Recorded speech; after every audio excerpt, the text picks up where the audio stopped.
introduction pour les gens qui ne sont pas de cet établissement. Alors sachez qu'on est réunis ici dans le cadre des tables rondes musicales de Paris 8, qui constituent un événement de référence pour tous ceux qui souhaitent explorer et débattre des sujets les plus actuels de l'industrie de la musique.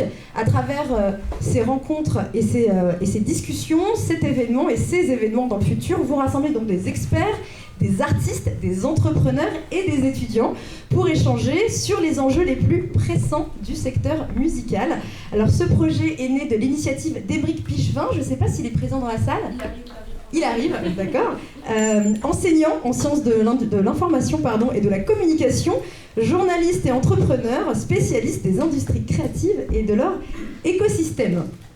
Alors, de quoi on va parler aujourd'hui ? Eh bien aujourd'hui, on va parler du Web3 et surtout de ses innovations et comment elles apportent une opportunité de repenser les relations entre les artistes et leur public.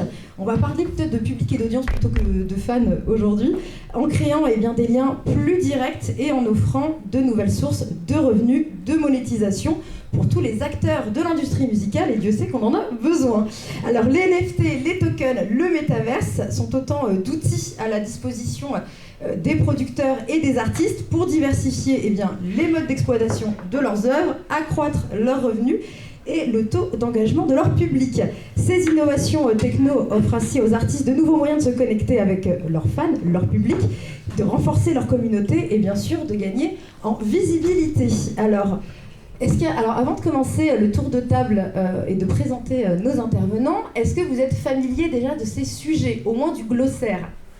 Quand on vous parle de Web3, de tokenisation, NFT, juste à main levée.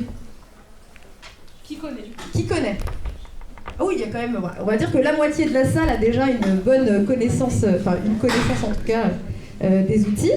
Alors aujourd'hui, grâce à nos 4 invités intervenants, on va essayer de répondre à la problématique suivante. En quoi les technologies de la blockchain permettent-elles de renouveler les modes d'interaction entre les artistes et leur public ? Alors, on a un cast là, vraiment, parce que moi je les connais, à part le jeune homme que je découvre aujourd'hui. Là, on a la crème de la crème, donc bravo pour le casting, Léa. Alors, Jérémy, vous avez levé votre main quand... Ah oui, il y a votre photo. Jérémy, directeur marketing services et innovation chez... Bonjour Émeric, comment vas-tu ? Alors pour la petite histoire, on se connaît avec Émeric parce qu'il a produit ma sœur sur W9 pendant de nombreuses années. Voilà, des émissions musicales. Voilà, merci de cette invitation. Jérémy, donc tu es le directeur marketing services et innovation de Sony Music Entertainment. Tout à fait. Alors ça veut dire quoi ce joli titre ? Qu'est-ce que tu fais dans les faits ? Il y a deux sujets. Il y a le marketing services d'un côté, c'est donc tous les services qu'on peut apporter au label sur le marketing, que ce soit le marketing traditionnel, la télé, la radio, la presse, l'affichage, le digital. On a une agence en interne qui s'occupe de l'ensemble des campagnes digitales de nos labels et donc de nos artistes. Et de l'autre côté, on a l'innovation, où là, on est en train de travailler sur les sujets du jour, NFT, blockchain, les métaverses, la réalité augmentée, réalité mixte, réalité virtuelle. Et pour qu'on comprenne la réalité du marché, cette équipe, elle existe depuis combien de temps chez Sony et vous êtes combien ? Alors c'est tout récent parce qu'on a remis de l'innovation il y a à peine 1 an. On en a eu il y a longtemps, mais qui était très lié à de la recherche plus qu'à de l'application. Donc c'était intéressant, mais il n'y avait pas d'application business. Là, l'idée, c'est de remettre du business au centre de l'innovation. Et donc, il y a des... Ouais, allez-y. Et donc de trouver justement les nouveaux modèles qui vont s'appliquer. Alors, ils vont s'appliquer dans les mois et années à venir, puisqu'on en est vraiment au balbutiement. Mais on a les collègues avec nous là, avec qui on va pouvoir échanger là-dessus, dont William qui a développé sa plateforme de monétisation justement. Et voilà, de trouver ces fameux nouveaux modèles et donc comment on va acculturer nos audiences à ces nouveaux sujets. Ok. Et juste pour une petite idée, pour savoir, parce que c'est aussi les nouveaux métiers de l'industrie, vous êtes staffé, vous êtes... Alors on est staffé, on a eu la chance d'avoir la possibilité d'avoir un poste sur ce sujet-là, donc on a un chef de projet Web3 qui nous a rejoint en décembre, voilà, tout récent, on n'est que 2 pour l'instant sur ce sujet, et après on travaille avec l'ensemble de l'écosystème. D'accord. Merci. C'est aussi pour dire que c'est des nouveaux métiers qui cherchent aussi à sourcer, à staffer. Bien sûr. Voilà. William, on dit Bailey comme l'alcool ou... Comme tu veux. Ouais, William Bailey, donc tu es le cofondeur et le CEO de Bolero. Donc est-ce que tu peux nous expliquer un petit peu ce que propose cette plateforme? Oui, bien sûr. Donc Bolero, c'est une boîte que j'ai cofondée il y a 2 ans maintenant et qui a pour mission de créer un nouveau revenu pour les artistes et les producteurs et de fidéliser leur fanbase. Donc pour ça, on utilise effectivement la technologie Web3 et grosso modo, on permet à n'importe qui de créer son propre label et de constituer son propre catalogue à partir soit de parts de carrière qui sont matérialisées par des tokens, on pourra en parler, et des parts de morceaux donc qui sont matérialisées par les NFT. Donc, vous êtes combien dans votre équipe? On est 7 aujourd'hui. Depuis combien de temps? Ça fait 2 ans. On a une équipe qui évolue petit à petit, mais globalement l'équipe elle est constituée d'une part de profils très tech qui ont ce savoir-faire justement pour suivre l'état de l'art et faire en sorte que tout ce qu'on développe est maintenable dans le temps. Et de l'autre côté, on a une équipe musique. Là, c'est des profils plutôt anciens managers d'artistes, anciens chefs de projet en major justement. L'ancien collègue de Gérard nous a rejoint. Et donc voilà. Ok. Et Salim Jawad, Head of Creative Innovation chez Believe. Est-ce que tu peux nous expliquer ton métier? Oui, tout à fait. Alors moi, un peu comme Jérémy, justement, on va essayer de spotter les nouvelles innovations, les nouvelles tendances qui pourraient s'appliquer à l'industrie musicale. Donc beaucoup de Web3, évidemment, en ce moment, mais aussi l'intelligence artificielle, les expériences immersives, la modélisation d'artistes, nouvelles expériences sonores, etc., etc. Le gaming aussi qui prend beaucoup de place. Et l'objectif, c'est de voir comment tous ces nouveaux sujets peuvent servir nos artistes dans leur développement et également surprendre les fans pour les engager un peu plus. Et pareil, cette équipe existe depuis combien de temps et vous êtes combien? Alors, elle a été créée il y a 1 an et demi environ et aujourd'hui on est 3. Voilà, c'est aussi pour expliquer que c'est des métiers qui sont assez récents, que le pivot se fait maintenant et que donc c'est intéressant de s'intéresser aussi à ces métiers. Et on a la chance d'avoir aussi avec nous un artiste et un représentant d'artiste, JKB, donc tu es manager producteur de Shikai Argenté chez Kishta Records. C'est ça. Est-ce que tu peux expliquer en 2 mots ton métier? Moi c'est simple, en gros je produis et manage des artistes. Donc en gros on investit, on accompagne, on conseille des artistes. Et notamment là, dans le cadre de cette réunion, je suis aussi utilisateur de Bolero. En tant que producteur, avec mon artiste, on a commencé avec Bolero en novembre, je crois. Bon, c'est intéressant parce que du coup, on pourra avoir aussi la vision user. Alors, pour commencer, je vais demander à Salim, parce que c'est important aussi de bien maîtriser le glossaire pour que vous puissiez comprendre tout ça. Je suis sûre que vous êtes très intelligent, vous allez comprendre, mais un petit peu de vulgariser tout ça. C'est quoi un NFT ? de manière le plus simple possible. Le NFT est un asset, c'est un certificat d'authentification, si j'ose dire très vulgairement, pour des assets digitaux principalement. J'espère avoir résumé la chose correctement et que mes collègues seront d'accord avec moi. Un fan token, on va demander ça à Jérémy. Ok, ça aurait été mieux pour William, mais... Ou alors pour William, oui, c'est vrai qu'entre... C'est un peu sa vie, non Voilà. C'est un peu sa vie. Non, alors le fans token, pour le coup, c'est comment je vais investir sur un artiste que j'aime, et donc je vais acheter des parts, comme si je pouvais acheter des parts dans une société, je vais acheter des parts de l'artiste, et qui va me permettre d'avoir des accès, ou en tout cas des gratifications dans le temps, grâce à ces fans tokens. Et enfin, pour William, qu'est-ce que c'est donc la blockchain ? De plusieurs. Mais pour la blockchain, comme c'est très particulier, je vais vous demander à chacun votre définition. La blockchain en quelques mots. C'est une nouvelle technologie qui fonctionne comme un grand registre, un grand livre, au sein de laquelle tous les mouvements sont écrits. Donc de la même manière qu'on a... Par exemple, toute entreprise a ce qu'on appelle un grand livre. Donc c'est dedans on écrit toutes les transactions, argent sortant, argent entrant. Si on a qui ont fait de la compta ici, je pense qu'ils vont connaître.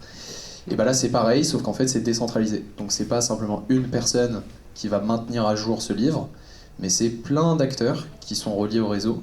Et donc ça va garantir le fait qu'il n'y ait pas de corruption, ou qu'on ne vienne pas corrompre la donnée, entre guillemets. Donc voilà, c'est en fait le but de ce protocole, pour l'expliquer simplement, je pense que c'est même pas nécessaire de le comprendre, c'est juste quelque chose qui est fiable, immuable, et que la communauté sécurise, donc le réseau autour du protocole.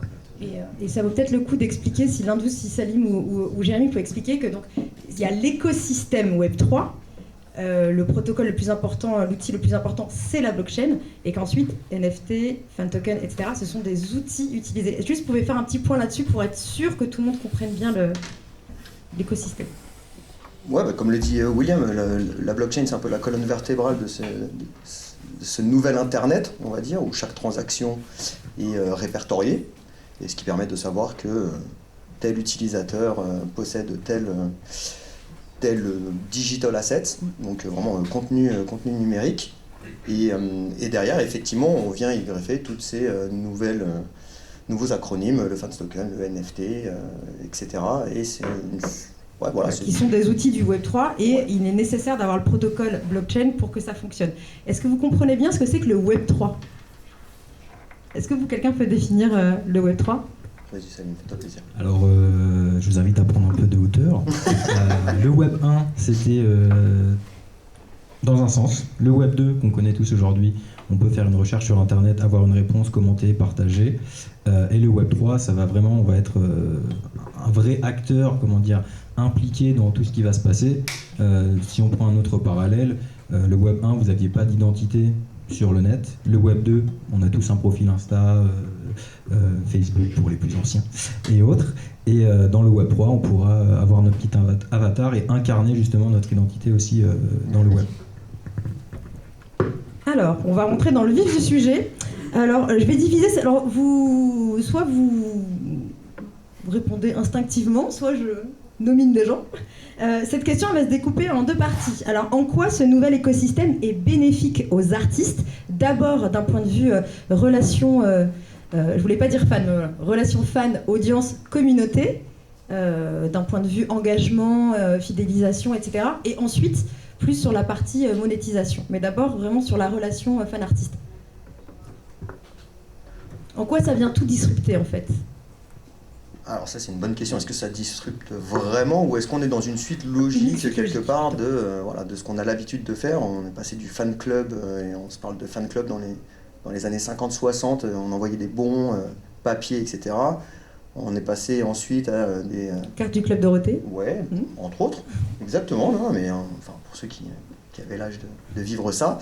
Et ensuite, on a travaillé des mécaniques aussi de social logins qui permettaient d'accéder à des contenus exclusifs, etc. Donc pour révéler un peu son identité.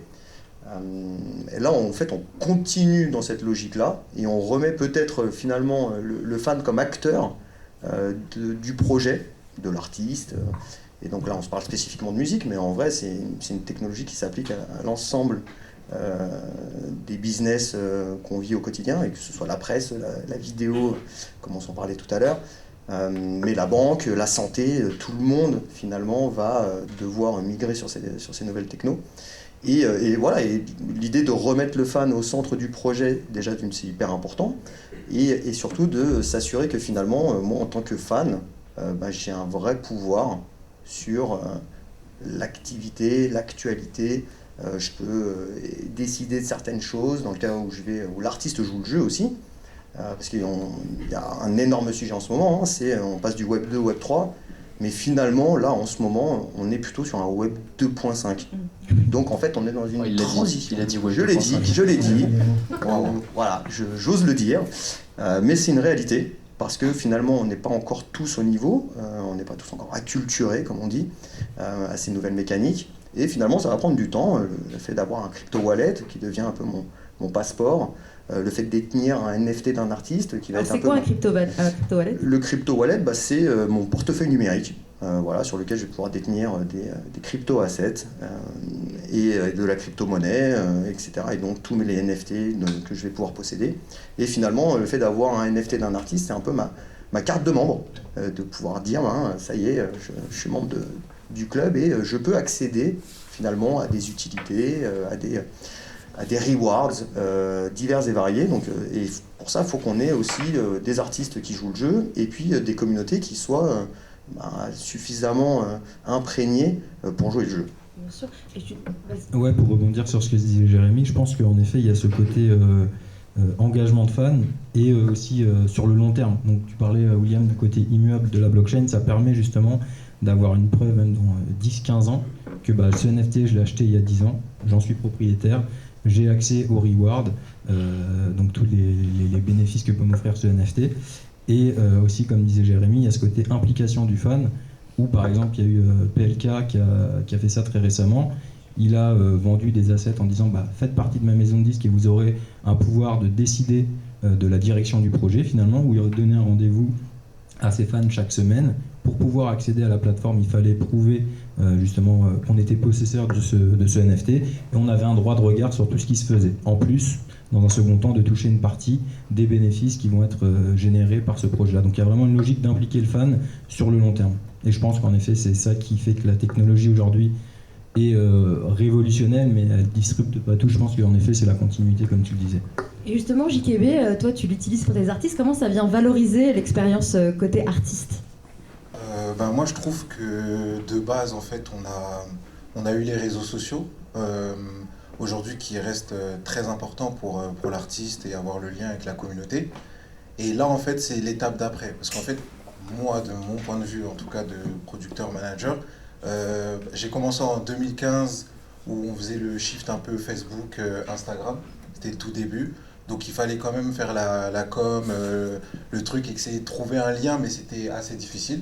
Ensuite, on a évolué de plus en plus avec Snap, avec tout ça. Le lien restait encore assez difficile. Et là, de mon point de vue, c'est une étape supérieure où là, on implique réellement le fan dans la carrière de l'artiste. Là, on est au début, donc on a quand même des trucs super intéressants, mais je pense que dans l'avenir, dans le futur, le fan, ce sera limite pour les hardcore fans, ceux qui auront beaucoup de tokens, etc. Il sera un membre de l'équipe, limite. Parce qu'au final, tu prends des tokens d'un artiste qui te permet d'avoir des rewards, comme il a dit, donc des accès, etc. Mais plus tu en as, donc plus tu es impliqué, plus on te connaît, on t'a vu à tous les concerts, tous les trucs. Donc on passe une étape supérieure dans l'implication de l'artiste dans la carrière, du public dans la carrière. Et je trouve ça intéressant parce qu'au final, je trouve que chaque fan, chaque personne supporter devrait être vraiment importante dans le processus global de comment on fait notre musique, parce qu'au final c'est pour eux qu'on fait ça. C'est vrai qu'on kiffe, mais c'est d'abord pour les fans, donc je trouve que personnellement c'est une révolution. Clairement. J'ai dit le mot. On a dit J'ai osé. Voilà. Et toi, William, du côté plateforme, comment ça vient justement amplifier et la partie, il faut qu'on en parle aussi, monétisation de l'œuvre de l'artiste, et comment ton service, appuie aussi le développement de la carrière. Alors justement, Bolero, est-ce que c'est pour les artistes en développement, est-ce que c'est pour les top artistes, est-ce que c'est pour les artistes émergents, quel genre d'artistes Tu m'as posé 3 questions. Oui, tout à fait. Je dis, je suis bavarde. Non, c'est juste pour qu'on ait la vision de se dire, en fait, à quel moment de ma carrière d'artiste ou de producteur, je peux implémenter des stratégies Web3 ? Est-ce que c'est smart dès le début ou est-ce qu'il faut attendre un petit peu d'avoir un peu de catalogue, un petit peu d'engagement ? 4e question. Non, du coup la 4e question est très bonne. En fait, non, tous les artistes, peu importe leur catégorie, peuvent tirer profit du Web3. Le fait est que plus tôt, c'est le mieux. Parce que quand on est au début de sa carrière, ce qu'on appelle l'économie de l'artiste, donc c'est-à-dire le panier total du chiffre d'affaires qui peut être réalisé par un artiste dans sa carrière, il est forcément plus faible. Donc, comme dans toute opportunité, c'est mieux de rentrer à ce moment-là. Ce qui est aussi intéressant, c'est qu'on vient donner de l'incentive, de la récompense pour tous les efforts que mettent les diggers sur SoundCloud, sur Spotify, qui prennent du temps à trouver des artistes en dev, à les soutenir, à leur donner la visibilité, faire du bouche à oreille. Hier, ils n'avaient rien en fait qui les récompensait pour ça. Aujourd'hui, comme le disait JK, maintenant qu'ils peuvent faire partie du projet, et nous ce qu'on aime bien dire c'est qu'ils deviennent partenaires économiques de l'artiste, eh bien ils vont pouvoir en tirer profit. Alors après, ce qui est intéressant aussi, c'est qu'il y a un arbitrage. Il y en a certains qui finalement veulent pas en tirer profit parce qu'ils vont valoriser les accès qu'ils ont et le statut social qu'ils ont. C'est ce qu'on appelle le clout sur les réseaux. Et de ce fait-là, ils vont pas forcément vouloir vendre. Mais bref, du coup, on peut avoir tout type d'artistes. Un artiste établi, globalement, il va pas aller chercher de l'argent pour vivre parce qu'il l'a déjà. Il n'a pas besoin de ça. Il va plutôt aller chercher de la fidélisation et de la fan data. Parce que je pense que, peut-être que vous le savez pas, mais les plateformes de streaming ne donnent aucune donnée sur qui t'écoute. Tu peux remplir un Zénith, un Bercy, tu ne sais pas qui a acheté les billets. Donc en fait, tu peux avoir une idée, tu vas avoir des indices démographiques, tu vas savoir l'âge, tu vas savoir les pays, mais tu ne sais pas qui c'est. Donc c'est aussi la première fois que ces artistes établis peuvent mettre entre guillemets un username sur la tête d'un fan et savoir qui les écoute.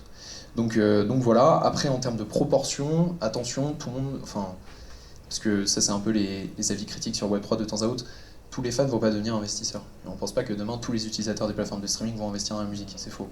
En revanche, chaque artiste a 1000 fans hardcore. Et la question c'est que sur ces 1000 fans hardcore, il y a souvent des paniers moyens qui oscillent entre 50 € et 250 € par an.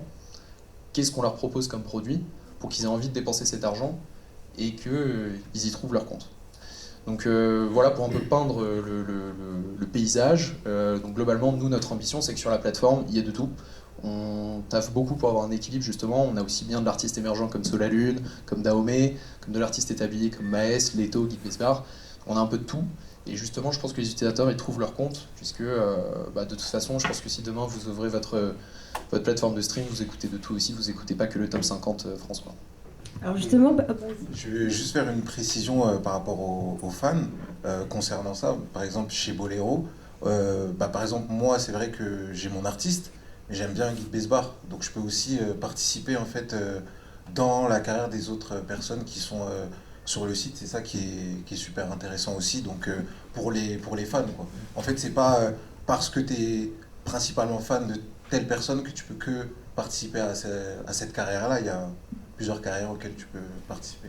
Et juste pour compléter mes propos et par rapport à une des premières questions que tu m'as posées, Web3, globalement, c'est une tech. Nous, on est un applicatif de cette tech.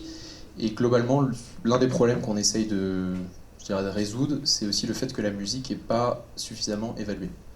En fait, le fait que dans cette salle, ici, on paye tous 10 € par mois pour écouter autant de musique qu'on veut, ça marche pas. En fait, l'économie, elle peut pas tenir. Donc c'est pour ça qu'on cherche à trouver d'autres manière de faire dépenser les gens dans la musique, parce que in fine, chez Believe, JK et chez Sony, ils dépensent énormément de sous pour développer les artistes, et avec ce que vous payez tous les mois, c'est impossible d'être rentable. Donc en fait, là le sujet, c'est aussi comment est-ce que je vais chercher de la valeur auprès de ma fanbase qui m'écoute quotidiennement et qui passe peut-être 15 000 heures à écouter les artistes de mon roster par an. Voilà, comment je vais chercher de l'argent chez eux. Donc c'est aussi ça, nous, ce qu'on essaie de faire. On essaie de faire en sorte de valoriser la musique, et ça passe du coup par les catalogues.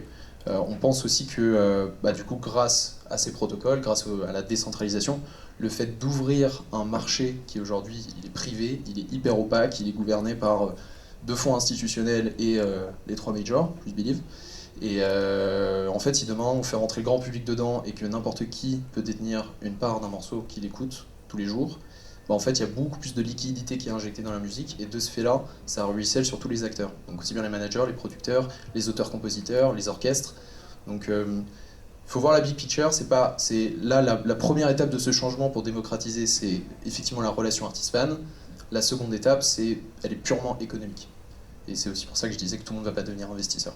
alors ça c'est très intéressant parce que tu parlais du ruissellement et de l'arrivée de nouvelles liquidités, et du coup ça pose aussi la question de la particularité contractuelle juridique liée à ce type de biens numériques ou à ces nouvelles exploitations. Est-ce que quelqu'un peut nous en toucher un mot ? Moi, de mon expérience personnelle, le légal a été ravi quand on lui a amené le sujet du Web3. Et c'est des sujets qui sont en constante évolution, parce que finalement, il n'y a rien qui est vraiment cadré au niveau national ou international. Donc, selon la localité, il faut jouer avec ce qui se fait justement dans X ou Y business unit. Et parfois, on est un petit peu obligé de faire entrer le NFT au chausse-pied dans les contrats, en le considérant comme du merchandising digital ou autre. Donc aujourd'hui, c'est en constante évolution, et le légal, c'est vrai que c'est sur la redistribution par exemple, sur tout ce genre de choses-là, ou même de contracter avec une agence, le cadrer dans le temps, parce que comme le disait tout à l'heure William, c'est immuable, donc il faut qu'on prévoie le long terme. Donc il y a plein de paramètres qui rentrent en jeu, et c'est un joyeux bordel, très honnêtement. Parce que JK disait qu'il investissait sur d'autres artistes. Ça veut dire quoi dans l'absolu ? Parce que dans la musique traditionnelle, entre guillemets, t'es producteur, t'es investi dans les masters, t'es producteur, c'est à toi, entre guillemets. Mais du coup là, ça veut dire quoi ? Moi j'investis sur ton artiste, j'ai une propriété de tes masters, de tes royautés. William, je pense qu'il pourra mieux expliquer pour le songshare. En fait, ils ont un truc. Ils ont Vas-y, j'ai lancé. En gros, moi j'explique, mais je pense qu'il va mieux expliquer. C'est que ils ont lancé un truc qui s'appelle le songshare. Donc au final, nous, par exemple, moi en tant que producteur, avec Bolero, on décide de prendre X nombre de parts et de les proposer à notre communauté, à nos fans. Et en fait, ils vont pouvoir avoir en fait, des parts de la musique, comme tu as pu le dire, comme un producteur, comme une major et tout. Et comme il le disait bien tout à l'heure, bah, ça permet en fait, nous aussi, faire entrer des liquidités et peut-être investir dans des clips, dans des studios encore plus, parce que production en indé, c'est un peu... c'est pas facile. Là, c'est pas compliqué d'avoir 100 investisseurs ou 1000 investisseurs sur un projet? Très bonne question.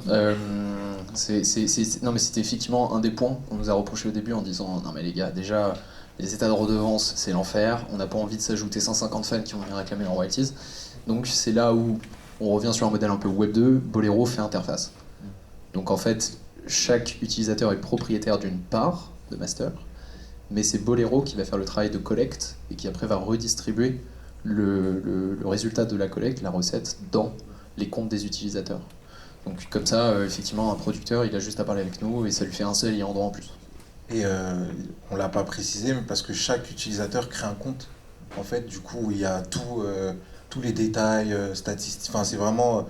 je fais pas de la pub, mais allez voir. J'ai pas payé. C'est vraiment... Est-ce qu'il y a un lien d'affiliation? J'ai rien payé. C'est malin, William. On se connaît pas, mais il y a vraiment... Tout est détaillé. Donc du coup, quand il a investi dans un tel ou un tel, il a les détails de tout ça, comment ça se passe. Il y a un lien aussi avec l'équipe où vous pouvez envoyer un message, etc. Donc c'est pour le coup, le fait qu'on ait... moi je parle de mon ressenti. Quand j'ai découvert Bolero, le site, après moi aussi j'ai mon compte en tant que producteur en backstage, les détails, j'ai trouvé ça incroyable parce que on sait vraiment comment ça fonctionne. Et je pense qu'à un moment donné, on viendra aussi à ce niveau-là, mais on a aussi... un accroissement en fait en fonction du niveau de carrière de l'artiste et on a les statistiques de pourquoi ça a eu un impact. Enfin, c'est vraiment détaillé, quoi. Je trouve ça c'est lourd en fait. Merci beaucoup, moi je vais partir. Et justement, donc cette musique produite, elle est faite pour être exploitée et diffusée. Est-ce que vous pouvez nous parler un petit peu des plateformes de streaming Web3? Qu'est-ce que vous en pensez? C'est un gros sujet pour elle. Déjà, parce que le catalogue, pour l'avoir, il y a des tickets d'entrée. Et généralement, donc là, on voit des tests qui sont effectués. Souvent, c'est des labels des artistes indépendants qui n'ont pas forcément de grosses structures derrière, donc ils peuvent se permettre de faire des tests. On n'a pas encore le recul nécessaire pour se dire est-ce que c'est bien, est-ce que c'est pas bien. Maintenant, il y a effectivement un vrai sujet, comme on peut parler du user-centric dans le streaming traditionnel, de se dire voilà, la part du gâteau, comment on la répartit correctement en fonction des écoutes et non pas en fonction de la part de marché de tel ou tel catalogue, ce qui peut effectivement poser problème pour certains artistes indépendants. Voilà, donc pour l'instant les retours ils sont pas hyper clairs, donc vous en ayez certains, mais j'ai pas eu l'impression qu'on ait vraiment le recul nécessaire pour se dire c'est cool.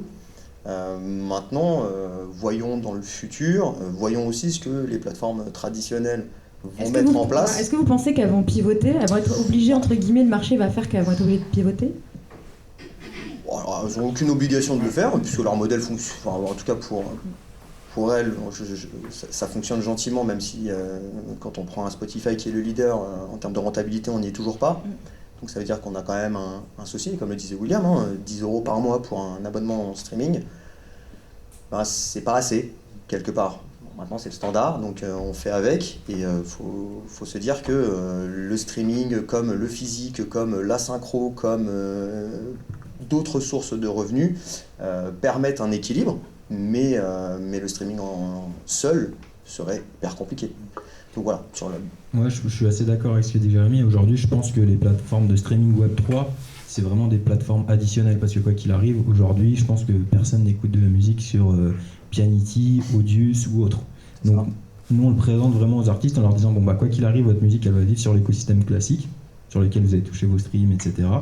Mais en plus, on peut, et on le fait ponctuellement, on n'a pas tout le catalogue qui est listé, si l'artiste est d'accord, s'il y a un vrai sens à le faire, lui dire regarde, on peut te proposer aussi en test, parce qu'on est encore dans des phases de test, d'aller sur telle plateforme, d'aller sur celle-ci aussi, ça te permettra d'avoir X ou Y bénéfices que tu n'auras pas sur un Spotify ou un Deezer. Et après, pour revenir sur ces acteurs majeurs, aujourd'hui, finalement, ils font tous des tests, mais comme ils ont aussi cette force, ils se disent, peut-être que attendons de voir ce que les autres font. voir si ça fonctionne ou pas, et en fonction, on s'y mettra en rachetant potentiellement une boîte, comme ils ont l'habitude aussi de le faire. Et Spotify, par exemple, aujourd'hui, ils ont annoncé des grosses vagues de recrutement Web3 il y a plusieurs mois de ça. Ces recrutements n'ont pas eu lieu, donc je pense qu'ils essaient simplement de surfer aussi sur cette tendance. Et ils ont fait des tests en proposant notamment des playlists d'artistes accessibles seulement par les détenteurs d'NFT de ces artistes. Donc c'est pas encore worldwide, je crois que c'est que aux US pour le moment sur une sélection. Canada, ouais. Ouais. Et ils y vont à tâtons, on va dire. Alors on va parler un petit peu plus des consommateurs. Oui, vas-y. Et juste pour revenir sur ça, moi avant de connaître Bolero, j'ai eu affaire à une boîte dans ce style. Et la problématique que j'ai trouvée, c'est qu'en fait on est assez limité dans la proposition de valeur. Parce qu'en fait le problème c'est quoi? C'est que moi je vais aller voir du coup ma communauté pour leur rajouter une énième application, un énième site, pour aller voir, pour écouter les sons, alors qu'ils vont tous me dire j'ai Spotify. Pourquoi je vais aller encore dans un nouveau truc? Donc peut-être que un acteur va réussir à tirer son épingle du jeu, peut-être, mais l'idéal, oui, ce serait que des plateformes qui sont déjà installées, où même tout le monde est concentré là-bas, qui eux développent quelque chose, je pense, dans ce sens-là. Alors justement, c'est super intéressant parce qu'on parle de user-centric, fat-centric depuis tout à l'heure. Dans votre industrie, qui sont les consommateurs du Web3, leur âge, leur... Très difficile à voir. Est-ce que vous avez déjà des signaux du marché qui vous disent voilà, c'est une tendance qui sont plutôt Gen Z?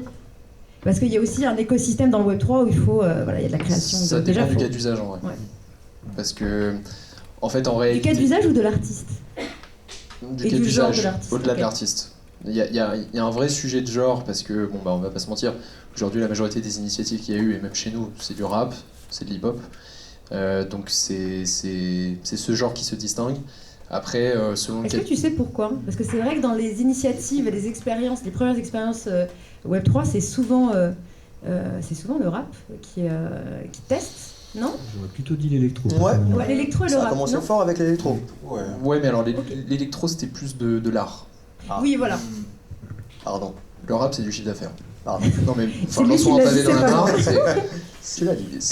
c'est le cas. En tout cas, on a Est-ce que c'est beaucoup de spécifique? tests effectués par les artistes électro qui ont déjà cet univers sur lequel les métaverses de Steve Aoki, les NFT qui ont pu être lancés, des albums qui ont été financés par justement de la crypto et par des communautés. Et au départ, on voit beaucoup de crypto-addicts quelque part. C'est des gens qui étaient déjà dans la crypto. Et justement, en fait, c'est ça le problème. Et là, c'est en train de shifter. Oui, mais du coup, c'est pas un sujet de genre, c'est un sujet de mainstream. C'est que là, en fait, les noms que tu cites, tu peux citer The Chainsmokers, etc. Ouais. C'est des artistes connus dans le monde, donc effectivement, ça attire les spéculateurs. Ouais. Donc ces artistes-là ont du succès, mais ça n'a rien à voir avec leur genre musical. Moi, je pense que la bonne approche pour analyser ça, étant donné qu'effectivement, on manque de données, et je pense que Salim, avec les temps que vous avez fait, je sais pas si vous avez réussi à avoir beaucoup d'infos, mais en réalité, c'est plus un sujet de cas. Ceux qui adoptent des cas d'usage un peu standards, ou du moins qui vont aller chercher du chiffre d'affaires, c'est plutôt effectivement ceux qui ont des audiences jeunes, parce que ce sont les plus à même à utiliser des nouvelles technologies. Ce sont ceux qui sont les plus ouverts à ces nouveaux cas, aux nouvelles apps, toutes ces choses-là. Donc, nous on le voit, aujourd'hui on a beaucoup plus de retours pressurisants sur toute la jeune scène rap, la new wave, la plug, etc. Je pense qu'on peut leur envoyer ce qu'on veut, ils vont acheter, parce qu'il y a un vrai sujet de communauté aussi. Quand on s'adresse à des artistes qui sont... donc, encore une fois, je ne parle pas des artistes mainstream, je parle des artistes émergents ou des artistes en dev. Quand on va sur de la pop, du rock ou même du hard rock, là, ils sont beaucoup plus averses au risque. Parce qu'eux, ils vont considérer d'abord la direction artistique. En quoi est-ce que faire du Web3, ça va aider à enrichir mon image, à faire avancer ma carrière. Tandis que je pense que sur des genres plus hip-hop rap, on va avoir une beaucoup plus grosse considération pour la balance sheet. Donc en fait, à la fin, est-ce que je suis profitable ou pas? Donc en quoi est-ce que le Web3 peut me permettre de rentrer plus d'argent pour réinvestir dans mon projet ou pour recoup mon investissement? Parce que ça, c'est aussi une dynamique qui est importante. Avant, il y avait beaucoup d'investissements qui étaient faits via des contrats d'artistes. Maintenant, le nouveau standard, c'est le contrat de distrib. Le contrat de distrib, en réalité, la chose qui est un peu cachée, dont personne parle, c'est qu'il y a une économie d'avance qui est monstrueuse. Donc en fait, il y a beaucoup d'avances que les artistes prennent qui vont jamais être capables de rembourser. Donc il y a tout cet enjeu-là. Donc en vrai, je me suis un peu égaré, excuse-moi. Mais Non, c'est bref, intéressant. tout ça pour dire qu'en gros, il y a tous les genres qui peuvent y aller. Est-ce qu'il y a un genre qui est plus représenté en France, par exemple? En France, c'est rap, il n'y a pas de débat. Et je pense que le meilleur exemple, c'est celui de Believe avec Jul. En vrai, je pense que c'est celui qui a eu le plus d'impact. Merci. Merci beaucoup. Et pourquoi tu penses que ça a eu plus d'impact? La notoriété de l'artiste dans un premier temps, après l'OP était vraiment incroyable aussi. Mais non, je pense que franchement c'est la notoriété de l'artiste, en plus beaucoup de gens l'attendaient sur ce créneau-là. On a essayé de faire quelque chose qui faisait sens aussi avec l'ensemble de son projet et l'identité de l'artiste qui est vraiment, c'est tout pour ses fans, l'authenticité, etc. Et notre gros challenge était de proposer quelque chose d'accessible aux fans de Jul, mais en même temps quelque chose qui séduise, ou du moins sur lequel on ne serait pas tapé dessus par la communauté Web3, qui est très tranchée aussi sur les sujets. Quand on a vu le drop de Booba, il s'est fait tacler par toutes les communautés Web3 en disant ouais, t'essaies juste de surfer sur une tendance pour faire de l'argent sur le dos de tes fans. Et nous, on n'avait vraiment pas cette ambition.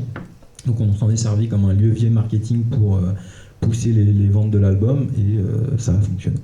Alors c'est vrai qu'il y a deux notions qui sont très intéressantes dans le cas de Jul versus celui de Booba.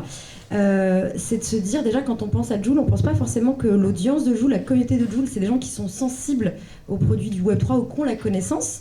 Et deuxièmement, je voudrais que tu nous parles aussi de la notion d'utilité. C'est peut-être ce qui aurait manqué dans le projet. Alors justement, en effet, l'utilité, c'était vraiment le point central, parce que comme tu disais, les communautés de Jul, elles n'étaient pas forcément éduquées au Web3, donc il fallait qu'on leur en propose sans leur faire peur. Donc on a dit en gros, toutes les personnes qui ont pu précommander l'album ou qui l'ont acheté en physique, une fois qu'il était sorti, vous avez une semaine pour entrer le code unique que vous avez dans l'album. On fera ensuite un tirage au sort, donc on a sélectionné, il y avait 23 titres dans l'album, on a sélectionné 23 personnes, il y avait 23 NFT, un par titre. On les a donc offerts, donc déjà la barrière wallet, ou même si on avait essayé de le faire via un paiement carte bleue, c'était mis de côté. Et après, c'est vraiment les utilités, on voulait qu'elles aient du sens et qu'elles collent vraiment à l'identité des fans de Jul. Donc on a mis des trucs très tangibles, donc une réduction à vie sur le site d'or et de platine pour acheter des jolis jogging et autres. La certification pour tous ceux qui étaient détenteurs du NFT, donc une fois que l'album a fait disque d'or, les détenteurs ont pu ce qu'on appelle claimer, donc demander cette certification. Donc ils ont tous reçu leur petit disque d'or avec leur nom en dessous. Pareil pour les certifications platine. Et pour 3 d'entre eux, donc qui étaient les super NFT, on les a appelés, ils ont obtenu la monétisation qui était liée au clip sur YouTube. Donc ça leur a permis de toucher un joli pactole. Et c'est tout ça qui a fait, en fait, on n'a rien demandé aux fans, on leur a beaucoup donné, et pour le coup ça a fonctionné. Mais encore une fois, ça fait écho à ce que disait William tout à l'heure, et Jérémy aussi, sur l'implication de l'artiste qui est essentielle. Nous, on savait que Jul, on ne pourrait pas lui demander de faire un appel avec chacun des fans qui avait gagné parce que il n'a pas le temps et pas forcément l'envie. Mais on a décidé de leur donner des choses accessibles sur le long terme. Donc les réductions à vie, la certification des CD, si il fait triple platine dans 3 ans, et les gens pourront le recevoir également. Et cette monétisation qui n'était pas sur l'ensemble des NFT, mais sur 3 NFT principaux, et ça a plutôt bien fonctionné.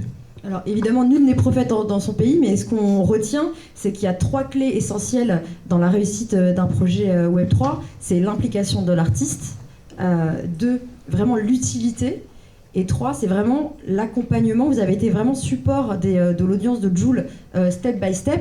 Justement, comment on accompagne cette transition du Web 2 au Web 3 pour l'audience, pour les fans, que ce soit... comment on simplifie en fait?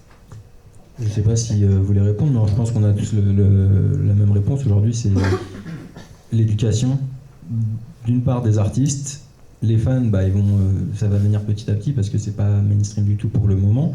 Donc via des OP comme celle de PLK, qui n'est pas chez Believe, je tiens à le dire, mais qui a fait un truc vraiment très, très solide. Pour le coup, il a vraiment impliqué les fans, et certains fans qui n'étaient pas formés au Web3 ont appris aussi le Web3 via cette opération. Donc je pense que ça va être l'éducation et aussi faciliter l'accès, pas forcément demander de wallet, ce genre de choses, mais plutôt des paiements CB, essayer d'enlever le maximum de barrières à l'entrée. Et c'est pour ça que tu parlais de Web 2.5, parce que finalement on est entre 2 écosystèmes, quoi. On en revient finalement là où c'était hyper compliqué d'avoir un crypto wallet, d'avoir de la crypto. Et ceux qui ont fait fortune avec la crypto, finalement, c'était les plus geeks d'entre nous tous qui avaient compris comment ça fonctionnait. Et il y en a même qui ont perdu des centaines de millions de dollars parce que leur disque dur a craché, s'est perdu. Enfin, il y a eu des histoires complètement folles autour de tout ça. Le fait d'avoir ce fameux crypto wallet. Et donc là, on a vu depuis 2 ans et demi maintenant les choses se simplifier. On peut même avoir des custody wallets. Donc c'est un wallet qui appartient à la plateforme sur laquelle je vais acheter quelque chose. Et puis le passage de la crypto au fiat, donc de pouvoir payer en euros, effectivement, avec une carte bancaire, qui d'un coup a réduit beaucoup de barrières. Donc effectivement, ça bénéficie à des audiences de type rap, hip-hop, etc. Mais on a vu que depuis, en tout cas depuis tout le démarrage de ce Web3, les communautés électro beaucoup plus digitalisées, beaucoup plus déjà acculturées à c'est quelqu'un un peu geek. Donc c'était vraiment les premiers tests qui nous ont permis de se dire ouais, ok, il se passe quelque chose et ça va nous suivre dans le temps. Mais le fait de simplifier, ça nous permet justement d'acculturer, donc d'éduquer ces communautés-là et de leur montrer l'intérêt effectivement de posséder ces fameux jetons NFT qui vont me permettre d'accéder à des rewards, etc. et qui vont perdurer dans le temps. Et puis accessoirement, est-ce qu'il y a un moment, je kiffe plus le fan et en fait je revends mon NFT, et le NFT aura de la valeur puisque si c'est bien fait et que les choses perdurent dans le temps, a priori celui qui rachète ne perdra pas de valeur en soi. Et après il y a tout le sujet de comment on simplifie tout ça. Il y a un autre sujet, c'est quand même de vendre de la musique avant tout.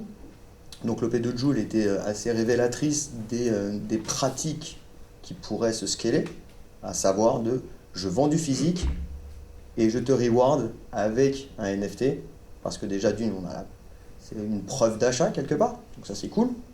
Et ça te permet en plus de ça de débloquer ces fameux utilitaires qui vont perdurer dans le temps encore une fois. Et voilà, et là on le teste sur certains artistes, une artiste comme Jane par exemple, qui va sortir son album. Et pour toute précommande, tu vas pouvoir récupérer une carte collector en digital qui va te permettre d'accéder à des rewards encore une fois. Et finalement, on est sur des taux de transformation impressionnants. C'est-à-dire que là, parce que les barrières aussi sont réduites. On t'envoie un code, un lien, tu cliques, tu rentres ton code, tu rentres ton adresse email, ça te crée ton compte, tu récupères. Si tu veux le transférer sur un wallet, tu peux. Si tu n'as pas de wallet, c'est pas grave, il est toujours là et tu pourras, quoi qu'il en soit, bénéficier des rewards. Donc en vrai, c'est aussi à nous de simplifier au maximum les parcours utilisateurs. Et dans 3 ans, 4 ans, 10 ans, on ne se parlera même plus de ces sujets-là. Parce que finalement, on aura tous en crypto-wallet, on saura tous comment faire, et ça ira hyper vite. Quand on a compris comment je signe, comment je récupère et comment je l'utilise, finalement, ça restera très simple. Mais on a effectivement toute cette phase 2.5, et d'ailleurs, toutes les plateformes qui au départ étaient très crypto-oriented, etc., se sont mis à, attends, on va intégrer du fiat, on va te simplifier le crypto-wallet, t'inquiète pas. Tu peux expliquer ce que c'est le fiat ? Le fiat, c'est la monnaie classique, euro, dollar, exactement, et sur lequel je vais pouvoir payer avec ma carte bancaire. Et pour toi, William, aujourd'hui, la grande barrière à l'entrée de l'évangélisation massive, c'est quoi ? C'est le peu d'informations, c'est la crainte du scam ? Si je savais. Évidemment, je pense que Web3 a très mauvaise publicité depuis 1 an, malheureusement. Et notamment parce qu'il y a eu des campagnes un peu malfaisantes. Je pense qu'effectivement, la campagne de Booba n'a pas encouragé beaucoup d'artistes à le faire. Donc oui, il y a effectivement la peur. Et en fait, la barrière à l'entrée, en réalité, est plutôt du côté des artistes que du côté des fans. Parce que les fans, en fait, dès qu'ils ont compris la valeur ajoutée, et encore une fois, vous avez tous raison, il faut mettre la blockchain en coulisses, en fait il ne faut même pas en parler, nous les parts de morceaux, on n'appelle même pas ça des NFT, c'est des parts de morceaux, donc en fait dès que les gens ont compris ce que c'est, ils ont envie d'acheter, ils ont envie de participer. Mais il faut que les artistes se mettent à table et se disent ok, je vais le faire. Ça veut dire quoi ? Parce que j'imagine qu'ils comprennent aussi la nécessité d'aller développer de nouvelles sources de rémunération. Pourquoi ils ne sont pas enthousiastes massivement sur ces sujets ? Alors déjà, tous ne peuvent pas. Parce qu'encore une fois, chaque artiste a un schéma contractuel qui est différent. Il y en a qui sont en licence, il y en a qui sont en artiste, il y en a qui sont en distrib. Par exemple, JK a à peu près la main sur ce qui fait que Shikai aujourd'hui parce qu'ils sont indépendants. Mais demain, si tu veux aller faire un artiste qui est en major en contrat d'artiste, du temps que tu n'as pas signé un contrat à grande échelle avec la major à une échelle internationale, c'est mort. Donc voilà. Du coup, il y a ces barrières-là. Et des barrières qui vont tomber, je pense, avec le temps, parce qu'il faut aussi que toutes ces personnes qui prennent des décisions... Enfin, tu vois, là, tout à l'heure, on me disait pourquoi... C'est plus des réticences du côté des artistes ou des côtés des majors qui disent allez faire des study cases. Non, mais t'as les deux. En fait, t'as le sujet artiste qui est est-ce que j'ai envie d'être le first mover? Donc, est-ce que je prends le risque d'être le premier à faire ça? Nous, chez nous, il y en a un qui l'a fait, c'est Solalune. Aujourd'hui, on a beau avoir Maze dans le catalogue, Leto, tout ce que vous voulez, même Riles, c'est Solalune qui a fait le plus d'argent sur Bolero. Et ça prouve quoi? C'est un artiste émergent, il a rejoint Bolero il y a 1 an, il était en dev, donc ça prouve que c'est ouvert à tout le monde. Donc il n'y a pas de barrière. Le truc, c'est que si demain, pour en revenir à tout à l'heure, pourquoi ça bloque, on parlait de Spotify, pourquoi Spotify se met pas à table dès maintenant, c'est pour des enjeux de réglementation en fait. Et ça, pour moi, c'est la deuxième plus grande barrière qu'on a tendance à oublier. Et si aujourd'hui je suis pas en train de travailler avec mon copain à ma gauche de manière quotidienne, c'est aussi à cause de ça. Parce qu'aujourd'hui, Bolero, c'est... et très mainstream le plus possible pour expliquer justement un point régulation en France concernant le Web3.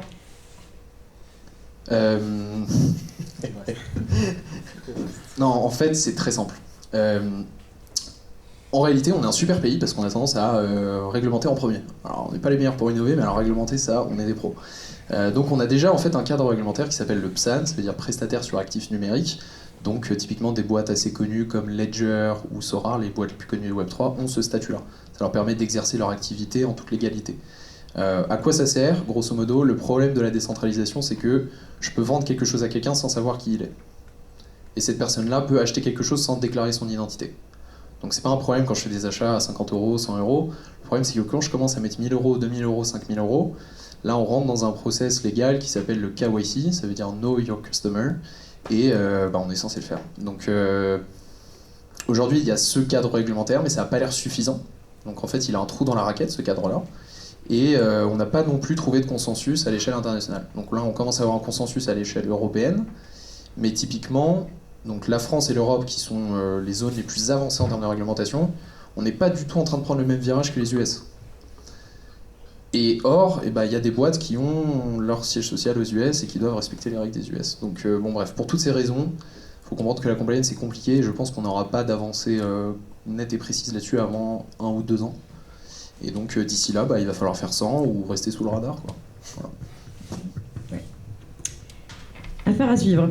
Alors, on parlait tout à l'heure des profils investisseurs. Est-ce qu'on peut faire un petit point sur qui sont les premiers initiés du Web3, notamment les gamers d'un côté et les investisseurs de l'autre? Est-ce que vous pouvez faire aussi la différence entre un fan de musique qui va aller dépenser pour un artiste qu'il a envie de soutenir avec l'aide du Web3 par rapport aux investisseurs? Parce que tout à l'heure, quelqu'un a parlé, je crois que c'était toi, des gens qui sont venus investir sur le projet de Booba. Parce qu'en fait, il y a 2 types de publics dans le Web3, mais je vais vous laisser... C'était quoi la question?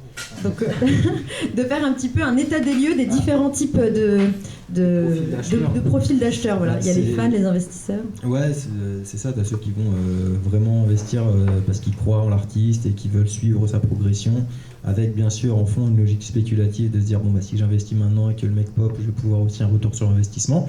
Mais on reste sur des fans de musique.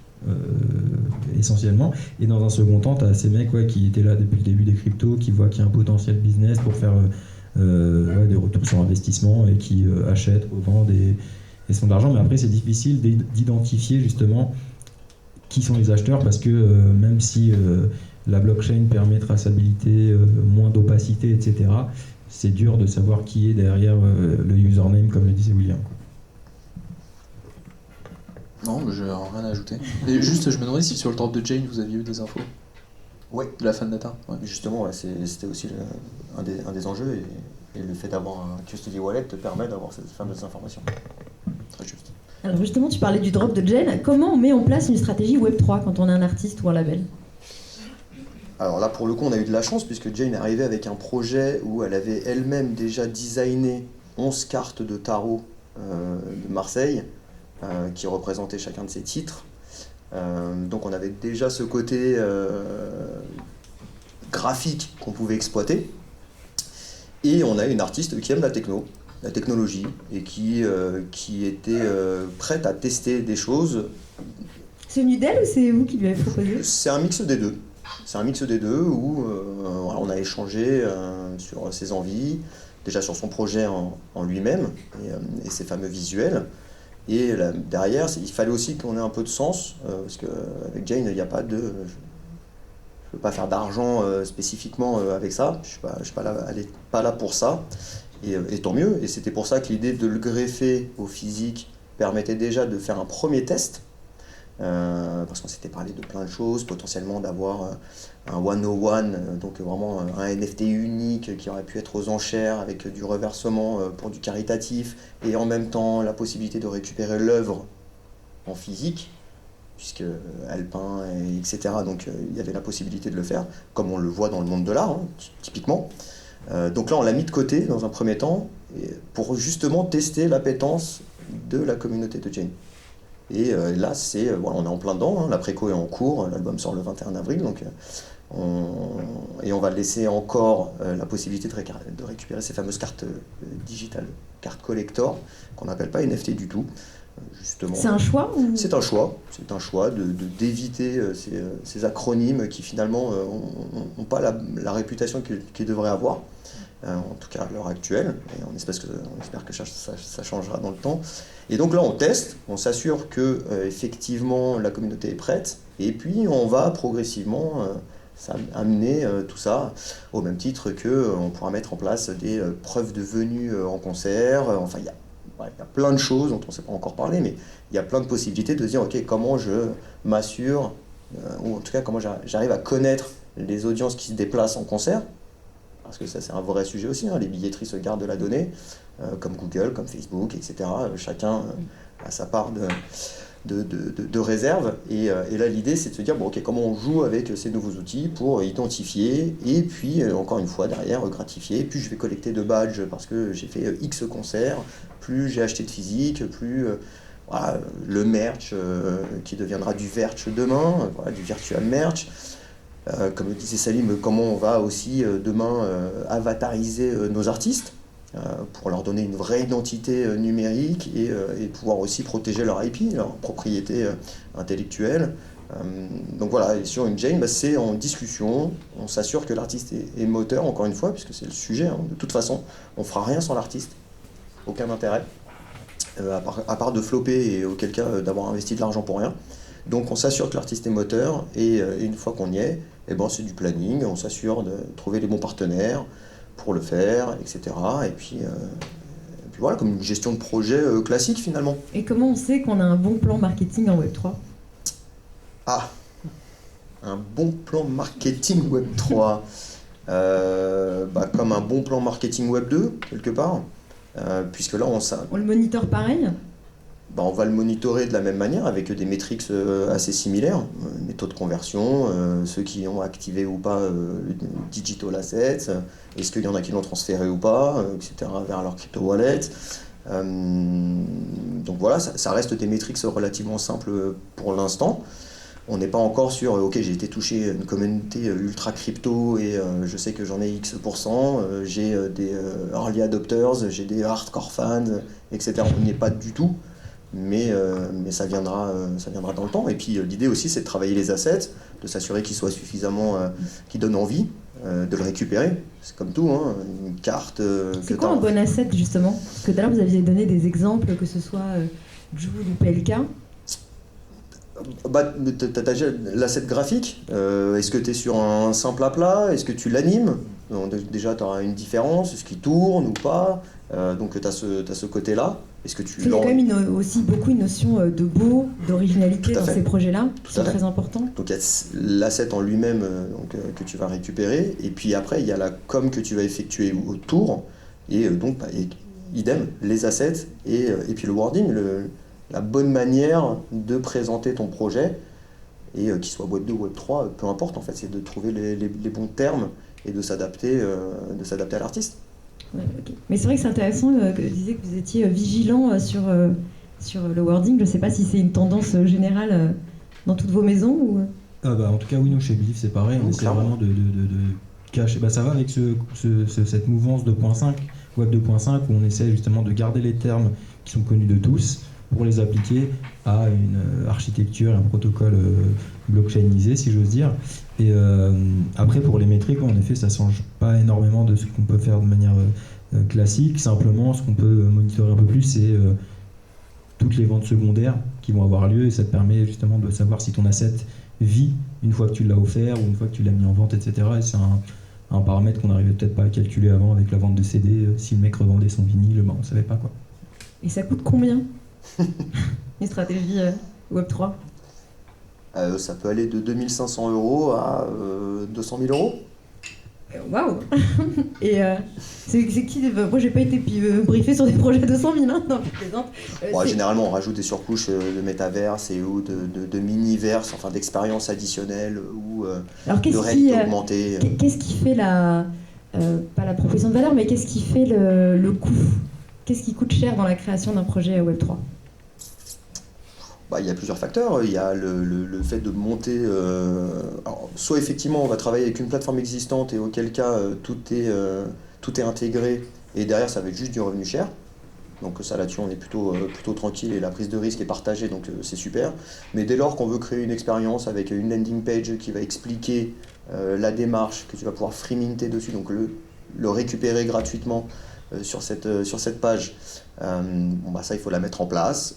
Il y a des coûts additionnels de gas fee à droite à gauche qu'il faut supporter, puisqu'on est encore sur du free download quelque part. Donc ça, il faut les supporter.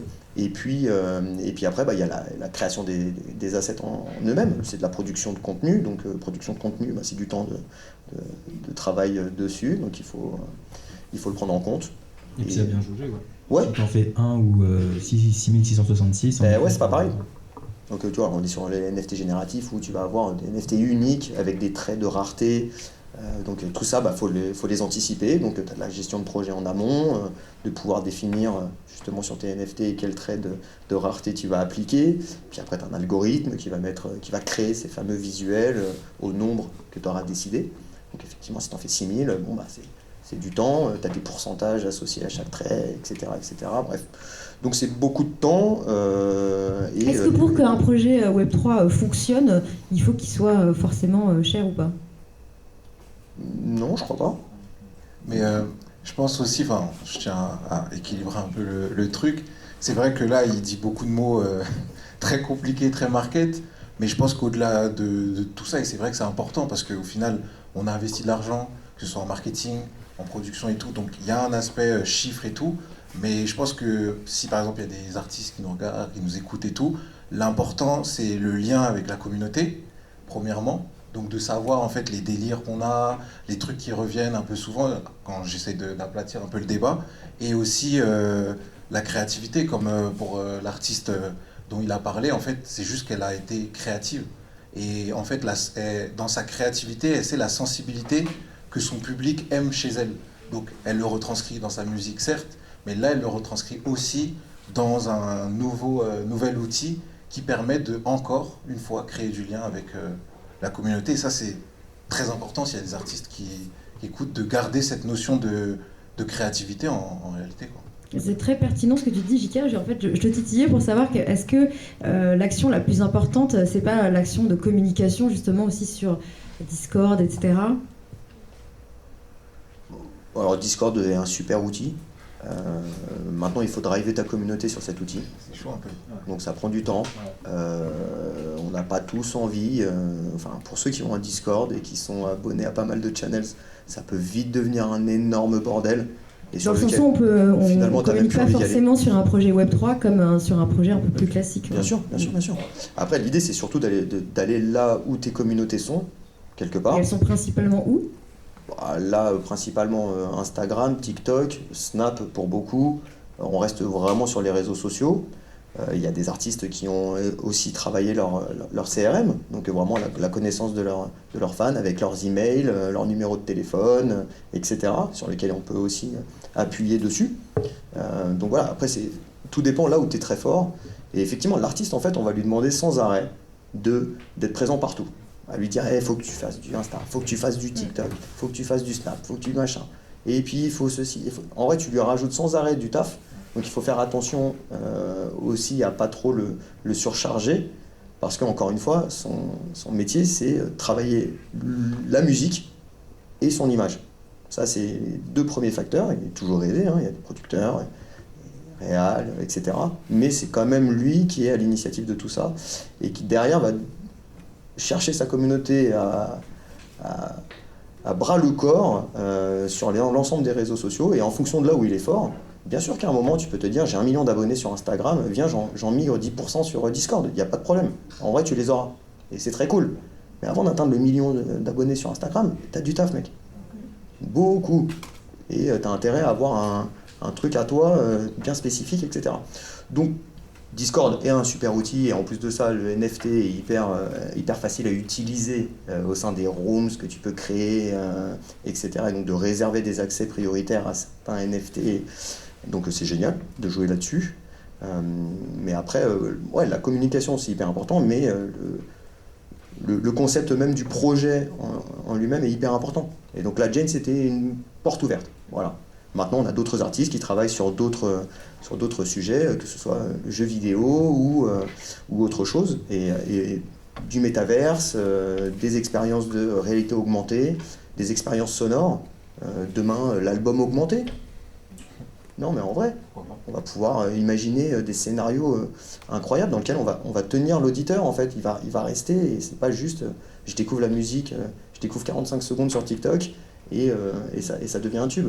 Je vais te faire découvrir l'album dans toute sa profondeur, avec tous les intervenants, avec du visuel, etc. Enfin, on peut imaginer plein de choses, avec de l'audio spatial. Voilà, il y a des possibles illimités, et c'est tout notre enjeu, en vrai, dans nos métiers, tu vois. C'est creative innovation, nous, c'est innovation, mais en vrai, on est dans ça, c'est ce qu'on recherche. Et comment on va trouver, en fonction des projets, le bon axe de communication. C'est toujours ça. Et qui ait le maximum de sens. Et aussi, il y a un aspect qui est très important pour les producteurs et les managers. Comme il l'a dit très bien, c'est de savoir là où vous êtes fort. Et en réalité, on veut toujours avoir ce truc d'être un peu fort partout. Et au final, on est fort nulle part, au final, parce qu'en fait, on perd sa communauté. Et donc, de rester focus là où on est fort et de réfléchir du coup, parce que quand même, cet outil du token, il nous permet d'être un peu quand même flexible. Donc, de chercher là où on peut être le plus fort, où on peut communiquer, où ça a un réel impact sur notre communauté, et d'essayer d'avoir un axe dessus. Après, c'est vrai que par rapport au Discord, on peut avoir des salles. Donc, par exemple, nous, on a un Discord où il y a des personnes qui sont un peu plus VIP. Donc, il y a un Discord où on discute avec elles en privé et tout. Donc, ça, c'est sympa pour ça. Mais c'est vrai que s'éparpiller aussi, ça peut faire perdre au fil du temps notre communauté, en fait. Donc ça, c'est très important aussi de savoir là où on est fort, et de rester, de ne pas suivre parce que tu as entendu qu'un tel a fait un Discord, d'y aller. En fait, ça reste un projet quand même qu'on monte, donc il faut être un peu logique, quoi, je pense. Est-ce qu'on peut faire un petit état des lieux chez vous, in-house, ou de ce que vous avez pu voir sur le marché, des dernières opérations menées ces 2 dernières années dans le Web3? Est-ce qu'il y a une activation qui vous reste en tête? Vous dites c'est nous qui l'avons fait, c'est très bien, ou d'avoir eu ça chez la concurrence en France ou aux États-Unis, Alors nous, ça va arriver sous peu, et là je ne peux pas trop en dire, mais il y a un gros projet qui devrait voir le jour en juin. C'est qui? Et justement, c'est sur une communauté assez particulière, qui est la communauté du métal. Et c'était un joli challenge, parce que justement, c'est une communauté qui est très sur le physique, qui a un panier moyen qui est de plus de 250 balles, tu vois, donc ils achètent du pull, à chaque fois qu'il y a un concert de métal, les stands de merch ils sont dévalisés. Donc nous on avait pour ambition de se dire ok, on a cette communauté qui est vachement engagée, qui est très pointilleuse aussi, qui n'est pas forcément digitale, comment on peut l'amener sur ces sujets-là. Donc je vous invite à suivre les actualités Believe sur juin. Et après sinon, en effet chez Believe on a eu le cas de Jules qui était un peu particulier puisqu'il a une bonne résonance. Et on a fait différents tests, dont un que j'ai trouvé super intéressant, c'était sur un artiste TuneCore, donc un petit artiste qui a une communauté de moins de 100 000 listeners. Et en fait, ce qu'on a remarqué, c'est que on est encore vraiment sur cette logique de 1000 fans, hardcore fans, tu vois, où les 3/4 ont rien compris. Le deuxième jour, une fois que le drop a été effectué, on a dit tu devrais conseiller tes fans, leur expliquer la démarche. Il a fait une vidéo qu'il a mise sur son Insta, et le lendemain, on a vu que les ventes avaient bien augmenté. Et c'est là où on s'est dit, en fait, l'éducation des fans par les artistes, c'est peut-être aussi la clé, mais encore une fois, il faut que l'artiste soit prêt à s'investir, et c'est un peu le combat permanent, quoi. Et chez vous, Jérémy, chez Sony? Ouais, chez Sony, on a eu beaucoup de tests effectués aux US. Donc effectivement sur du Chainsmoker, sur d'autres typologies d'artistes qui pour le coup mêlaient plus, en tout cas en collaboration avec des artistes visuels, donc de l'art contemporain, et sur lequel ça greffait des bouts de son sur des visuels designés par encore une fois des artistes contemporains, donc pour redonner de la valeur. Après, moi j'ai vu des trucs cool, le type, je trouve que Snoop est hyper avancé sur le Web 3 et que c'est très cool de voir le Dogfather du Web 3 émerger comme ça, aidé par son fils bien évidemment, mais c'est très très cool de voir ce qu'il fait, non, sur Sandbox mais pas que. Idem, ce qui avait été fait sur le label Death Row, j'avais trouvé ça hyper cool comme initiative, il y avait vraiment des trucs très sympas. L'initiative sur Muse aussi, j'ai trouvé ça assez innovant en vrai quelque part, de proposer son album en NFT, d'être capable de le rendre éligible aux charts, donc ça ouvre la voie potentiellement à de nouveaux business, là où le download est mort. Est-ce que l'album en NFT serait la suite logique? Donc là il y a des sujets à regarder, et puis après on a aussi beaucoup de limites. En vrai, nous on a des guidelines internationales qui sont assez dures, parce que, encore une fois, on s'en est parlé tout à l'heure, mais le juridique, c'est un vrai sujet.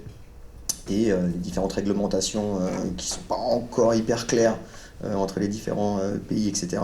Et puis il y a aussi un côté fiscal, en vrai, parce que c'est cool tout ça, mais donc quand on a des acteurs qui sont capables de faire l'intermédiaire, c'est génial. Mais quand on lance une collection sur une marketplace type OpenSea, etc., il y a un moment, il faut qu'on ait aussi les flux qui remontent, qui soient bien répertoriés dans les comptes, etc. Donc voilà, on a tout plein de sujets à maîtriser aussi en amont avant de scaler et de partir pleine balle. Donc il faut qu'on soit... voilà. Et William, chez vous, chez Bolero, ou une autre activation qui a retenu ton attention? Non, je pense qu'ils ont tout souligné. En vrai. Nous, après, de notre humble position, vraiment sous la lune, c'est un cas zéro. Parce que du coup, il est arrivé dans le Web3 en étant en développement, maintenant il est émergent. Donc ce qu'on a hâte de voir, c'est en quoi est-ce que son token va un peu tracer son arc de carrière et va l'accompagner tout au long de la carrière. Donc voilà, et puis là, dernièrement, le KMS était intéressant aussi. Parce que pas évident de lancer ce genre de campagne avec un artiste si gros et qui est aussi visible. Donc voilà, des très bonnes campagnes, mais pas encore à l'échelle de mes confrères. Et s'il y en a une, quand même, il faut faire un big up au règlement et à sa plateforme rules.net qui est vraiment très cool et sur lequel effectivement il y a un partage de valeur aussi avec les artistes qui est hyper fort. Parce que malgré tout, ça a généré un bon montant. Je crois que sur les premiers mois, ils étaient à plus de 350 000 euros de chiffre d'affaires, donc derrière réparti à 50% pour les artistes, etc. Donc initiative hyper intéressante. Hein, 100 000. Ah ouais? Ouais, 100 000 reversés aux artistes là. Ah ouais? Ouais. Je croyais qu'il y avait plus de 300 et quelques... Bon. On revérifiera ça dans la blockchain, bien évidemment. Mais voilà, ce type d'initiatives-là sont très très cool aussi, parce que, encore une fois, le règlement, énorme communauté, et il a été capable d'adresser un sujet sans forcément leur parler de NFT et de blockchain dans un premier temps. Mais voilà, on vous a designé des cartes des artistes que vous aimez, et en vrai, ça va vous rentrer dans un club, le club Rules, où vous aurez plein d'incentives, des places de concert. Et puis c'est un jeu aussi. Parce que tout à l'heure, c'était une de tes questions, tu te demandais pourquoi est-ce que les gamers sont les premières cibles de ces projets-là. C'est qu'en fait, les gamers dépensent énormément d'argent dans les jeux pour avoir les boosters, la petite tenue, le booster, pour être plus performant ou plus stylé dans le jeu. Donc ils sont hyper éduqués à ce sujet de « j'ai quelque chose de différent, qui est rare, que les autres n'ont pas ». Sauf qu'avant, je pouvais pas le transporter d'un jeu à un autre. Et donc, en fait, tout de suite, ça clique dans leur tête. Donc effectivement, Rules, c'est assez brillant pour ça. Et surtout très fort pour la partie vulgarisation. Ouais. En tout cas, je pense que c'est une bonne porte d'entrée pour familiariser justement les audiences à ces sujets-là. Et nous, là, on a pas mal d'utilisateurs qui débarquent de Rules. Qui en fait, ça fait déjà 6 mois qu'ils sont sur Rules, ils découvrent Bolero. Et donc, il n'y a plus du tout ce travail d'éducation à faire. En fait, c'est bon, c'est fait. Et les gamers, ils étaient aussi vachement habitués à utiliser des monnaies alternatives, tu vois, d'une plateforme à une autre. Ouais. De Dofus à Roblox, t'as la monnaie propre, et ils n'étaient pas frileux à acheter une monnaie qui finalement n'était pas palpable ou ne s'indexait sur rien, pour faire des achats qui eux-mêmes n'étaient pas palpables, mais qui avaient une valeur à leurs yeux parce qu'ils savaient qu'ils pouvaient derrière le retransmettre ou autre. Puis possession d'actifs digitaux comme des skins. C'était... Ouais. Et toi, JK, est-ce qu'il y a une activation qui a retenu ton attention côté artiste? Joule, hein. Mm. Ouais, Joule. Il a tout dit déjà, et je dis pas ça parce qu'il est là. Mais... ouais, Joule, c'était impressionnant de voir comment... Enfin, c'est toujours impressionnant aussi, nous, de notre point de vue, parce que nous, on a débuté récemment avec Shikai, ou même des autres artistes qu'on va débuter sur ça. C'est toujours intéressant de voir ce que les autres font, et ça nous éduque nous-mêmes. Donc ça aussi, c'est un aspect essentiel quand il y a un marché comme ça qui se crée, qui est un peu nouveau. C'est l'observation avant tout, d'être là, d'observer, de voir qu'est-ce qu'ils font les autres. Parce qu'en vrai, on n'est pas pressé, on est au début. Il y a des choses qui sont bonnes, qui ont été bien faites, mais il y a encore beaucoup à faire, comme ils l'ont dit, au niveau de réglementation, vulgarisation, etc. Donc c'est cool de voir les autres, et on note, quoi, un petit carnet. Et tu as raison, d'ailleurs je vais rebondir sur ce point sur le dernier point avant de passer au Q&A. Comme tu le dis, on n'est qu'au début du Web3. C'est quoi pour vous les grandes lignes de l'avenir du Web3, Web4? Et est-ce que vous avez aussi quelques mots sur le développement de l'intelligence artificielle et comment ça va impacter le monde de la musique? Je me lance. Vas-y. Alors le Web3, je pense que quoi qu'il arrive, ça va être comme toutes les grandes technologies qui ont révolutionné les dernières années. Ça va prendre du temps, mais ça va devenir mainstream et ça va du coup prendre de plus en plus d'ampleur. Et après, pour ce qui est intelligence artificielle, moi je suis très friand de ces technologies tant qu'elles ne prennent pas totalement la place des créateurs et qu'elles restent des outils de création. Comme à l'époque, les synthés, beaucoup de gens ont eu peur en disant mais les pianos vont disparaître, nanana. Alors finalement non, c'est un outil qui a permis aux créateurs, aux musiciens de créer beaucoup plus facilement. Et l'intelligence artificielle, nous chez Believe, on a dissocié différents use cases de la production musicale à la production de contenu marketing, si j'ose dire, et d'autres usages plus internes avec de la data, etc. Moi, je pense que ça va nous faciliter la tâche à différents niveaux. Ça nous fait gagner déjà pas mal de temps sur certaines tâches. Mais encore une fois, faut, comme les metaverses, etc., il faut connaître toutes les déviances possibles pour cadrer le sujet et proposer ces technologies de la meilleure des manières sans qu'elles prennent la place de l'humain. Moi, je pense que l'enjeu, il va être surtout sur l'éducation. Et c'est vrai que les acteurs ont un point à faire en parlant, en essayant avec les artistes et tout. Mais je pense que malheureusement, Internet, c'est un grand monde. Donc chacun aussi doit aller un peu chercher, essayer de comprendre. Parce que moi, je prends mon cas, quand on est arrivé un peu sur Internet, personne nous a expliqué comment ça fonctionnait, ça.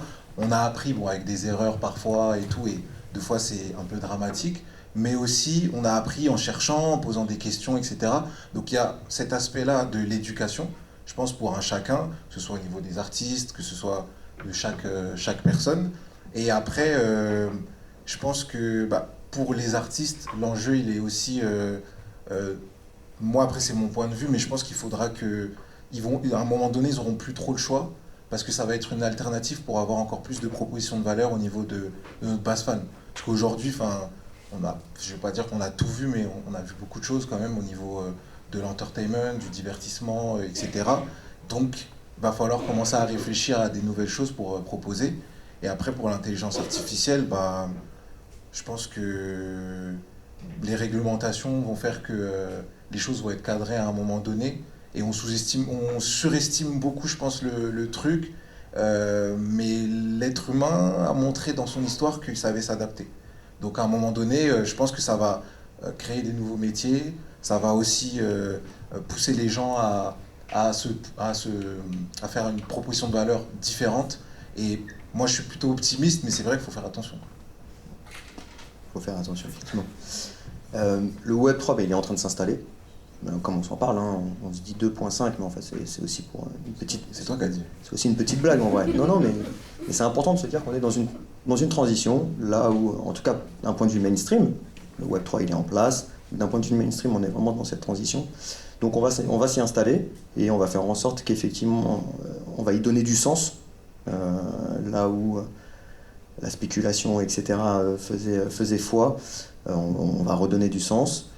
Et puis demain, on va surtout se parler, on se parle des fans, hein, mais demain on va se parler des avatars peut-être, tu vois, du direct to avatar, comment effectivement l'identité numérique des fans va prendre le dessus, et comment finalement les miniverses, métaverses successifs qu'on va mettre en place, que ce soit sur des plateformes existantes, et il faut qu'on distingue aussi les métaverses de type gaming, de métaverses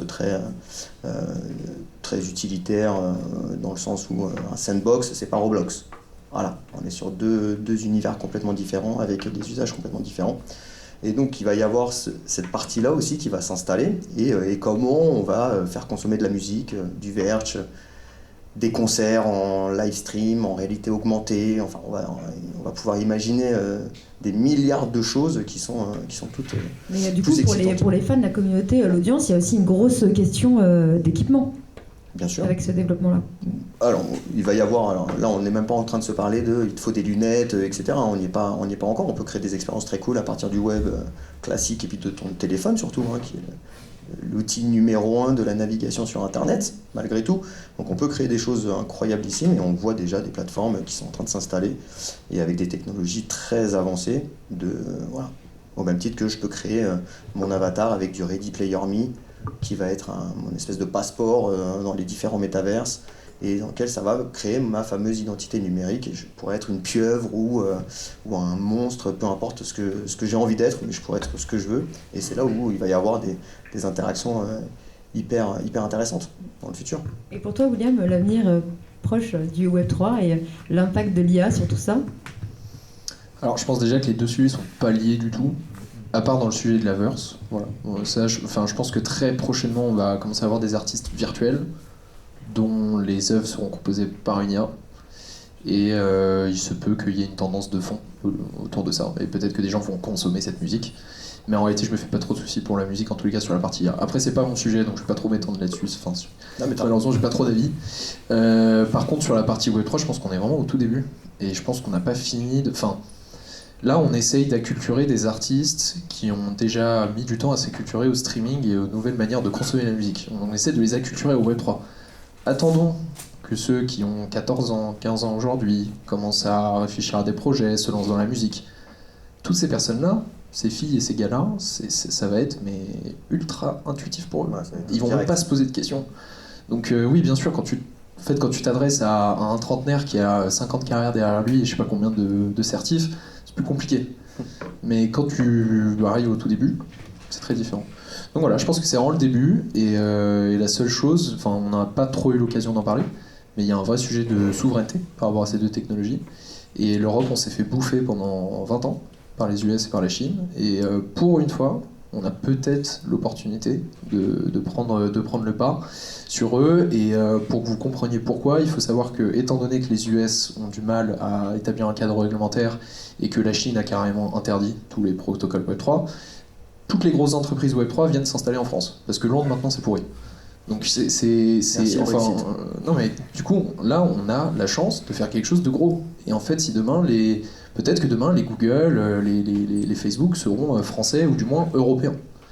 Donc voilà, je pense qu'il faut saisir cette chance, chacun a sa responsabilité, il faut que les entrepreneurs le fassent, il faut que les artistes le fassent, il faut que les managers le fassent, il faut que les responsables d'innovation créatifs le fassent dans leur société.